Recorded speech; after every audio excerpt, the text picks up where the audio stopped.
Let's start talking about glycolysis. Remember, glycolysis is the beginning of the catabolic activities in many organisms. Glucose is one of the simplest sugars and one of the easiest for them to digest. So this is one of the most common metabolic pathways. Not all organisms have it. So it's just one of the best examples of how that works. And it's taking a sugar that's a storage molecule for energy, and it's breaking it down, and it's giving you ATP, which is the money that's used in the cell. Okay. So basically, what you have is glucose is a high energy molecule. It's 6-carbon sugar. You input ATP, and you get glucose 6-phosphate. They do a little rearranging of the carbons to make it a fructose 6-phosphate. That doesn't require any energy. It's just an enzyme that causes it to happen. And then you input another ATP, so you're putting energy into the glucose molecule. Now that glucose molecule is now a fructose 1,6-bisphosphate, which has got so much energy, it's like that egg in the microwave that I described last time. And it will crack. And it produces 2 molecules, 1 dihydroxyacetone phosphate and 1 glyceraldehyde 3-phosphate. Now, the thing about these 2 molecules is they try to reach equilibrium. They will, if there's no glyceraldehyde 3-phosphate, the dihydroxyacetone phosphate will convert into that and vice versa. So they try to reach equilibrium in solution. It's like in water you have hydrogen ions and hydroxide ions kind of in equilibrium if your pH is right, okay? So it tries to equilibrate. So what's happening is you've got glyceraldehyde 3-phosphate is going to be converted in the next step of glycolysis. So it literally pulls all of this over to the glyceraldehyde side. Okay? It's the next step. And it doesn't require any energy. It's just going to automatically pull it so that it's making more glyceraldehyde 3-phosphate. So eventually all of this will become that molecule. Does that make sense? Okay. A lot of times you can set up metabolic reactions so that they pull the products and convert them into something else from a previous reaction. If you want a really good paying job, become an industrial microbiologist.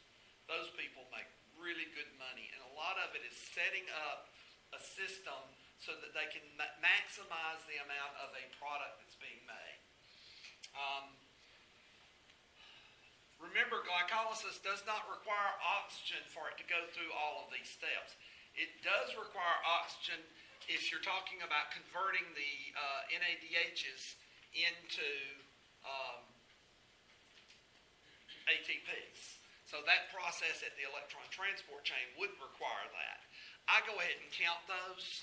So basically what you have is you've cost 1 ATP here, 1 ATP here. So that's -2. Okay. And then here's where we're going to start getting the payoff. So this is the input stage. It takes money to make money. Once you get your glyceraldehyde 3-phosphate, remember there are 2 of those because you started with a 6-carbon glucose molecule and you split it into 2 3-carbon molecules. So now you've got 2 of the glyceraldehyde 3-phosphates that can go through the payoff stage. Bless you. I didn't know what was going on. It said it. I thought it was a break in the thing over there for a second.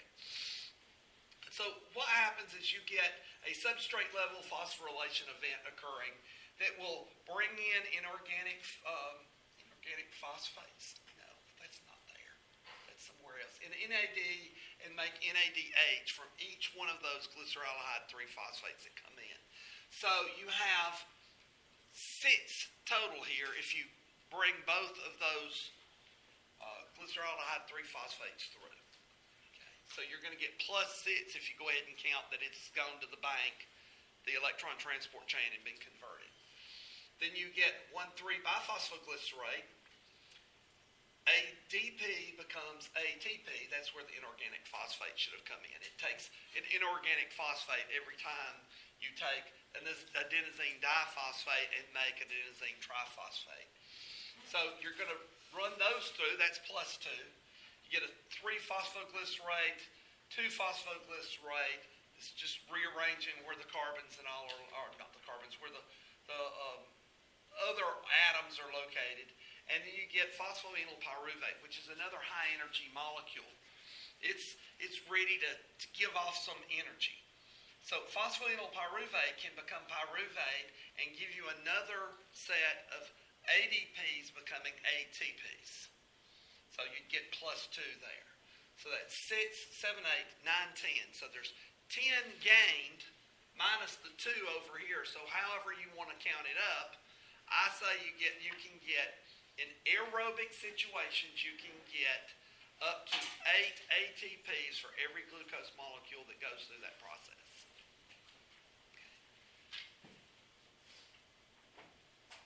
That's glycolysis. Glycolysis can function in the absence of oxygen, but you would only gain 2 ATPs, and the NADHs would still give you extra energy, but they're not going to give you the full 8 over here. So that's where the confusion is in that.